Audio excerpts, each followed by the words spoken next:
Everyone, current feeling in love and ரிலேஷன்ஷிப்பில் நம்மளுக்கு என்ன கார்டு வருது அப்படின்னு நம்ம பார்த்து தெரிஞ்சுக்கலாம். இது வந்து ஒரு சிங்கிள் கார்டு ரீடிங் தான். ஸோ சிங்கிள் கார்டில் நம்மளுக்கு என்ன மாதிரியான கைடன்ஸ் ஆர் நம்ம என்ன பண்ணணும் அப்படின்னு சொல்லி ஒரு ரிசல்ட்ஸ் நம்மளுக்கு வருதுன்னு பார்க்கலாம். ஸோ நம்மளுக்கு வந்திருக்க கார்டு இது தான். நம்மளுக்கு வந்திருக்க கார்டு என்னென்னா, ஓகே, ஒரு அழகான கார்டு தான் வந்திருக்கு. Blowing kiss, unconditional love, give and receive, fairness and love, affection, returns அப்படின்னு சொல்லியிருக்காங்க. ஸோ இப்போ ஏதோ ஒரு டேர்ம் சரியில்லைன்னா கூட கொஞ்சம் வந்து நீங்கள் அதை கன்சிடர் பண்ணலாம். ரொம்ப வந்து நம்மளை வந்து ஓவர் திங்கிங் பண்ணுற விஷயமா கூட இருக்கலாம். பட் நீங்கள் என்ன உங்கள் லவ்வில் கொடுக்குறீங்களோ அதுதான் ரிட்டர்ன் வரப்போகுது அப்படின்னு சொல்லியிருக்காங்க. கொஞ்சம் வந்து இன்டிமசி வந்து உங்களுடைய பார்ட்னர் உங்ககிட்ட எதிர்பார்க்குறாங்க. கொஞ்சம் வந்து அந்த கிஸ் அப்படின்றத வந்து அவங்க வந்து உங்ககிட்ட இருந்து எதிர்பார்க்குறாங்க. அதை மிஸ் பண்ணுறாங்க, அதை வந்து அவங்க தேடிட்டு இருக்காங்க அப்படின்னு நம்ம எப்படி வேணாலும் அதை வச்சுக்கலாம். ஸோ நம்ம எதை கொடுக்குறோமோ அது வந்து நம்மளுக்கு ரிட்டனாக தான் கிடைக்கும். நீங்கள் வந்து கோவத்தை காமிச்சிங்கன்னா உங்களுடைய ரிலேஷன்ஷிப்பில் கண்டிப்பாக அந்த கோவம் தான் திரும்பி வரும். பட் இந்த கார்டு மெயினாக நம்மளுக்கு என்ன சொல்லுதுன்னா, ஒரு இன்டிமசியை தான் சொல்லுது.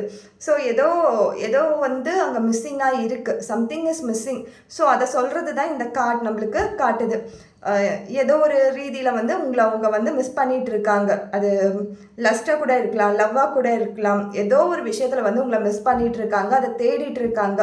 ஏதோ ஒரு விஷயத்தில் நீங்களும் பிடிவாதமாக இருக்கீங்க. ஸோ ரெண்டு பக்கத்துலேயுமே அன்பேலன்ஸ்டாக தான் போயிட்டு இருக்குது. இங்கேயும் விட்டு கொடுக்குற மாதிரி இல்லை, இங்கேயும் விட்டு கொடுக்குற மாதிரி இல்லை. ரெண்டு பேருக்குமே இந்த லாங்கிங் இருக்க தான் செய்யுது. ஒருத்தவங்க கிட்ட மட்டும் கிடையாது. அவங்க மட்டும் அதை எதிர்பார்த்து வெயிட் பண்ணிட்டு இல்லை அந்த மொமெண்ட்டுக்காக.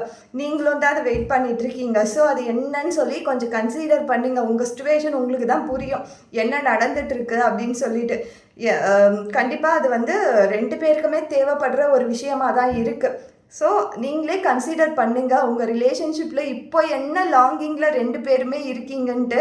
சப்போஸ் நாங்கள் ரெண்டு பேருமே சந்தோஷமாக தான் இருக்கோம் அப்படின்னாலும் அங்கே வந்து ஏதோ ஒரு விஷயம் கொஞ்சம் வந்து லேகிங்கில் தான் இருக்குது. ஸோ அதை கன்சிடர் பண்ணுங்கள், பேசு அதுக்கு வந்து ஒரு சொல்யூஷனை கொண்டு வாங்க. ஸோ இது வந்து ஒரு ஹாப்பி மூமெண்ட் க்ரியேட் பண்ணுறதுக்கான ஒரு கார்டு தான் யூனிவர்ஸ் சொல்லியிருக்கு.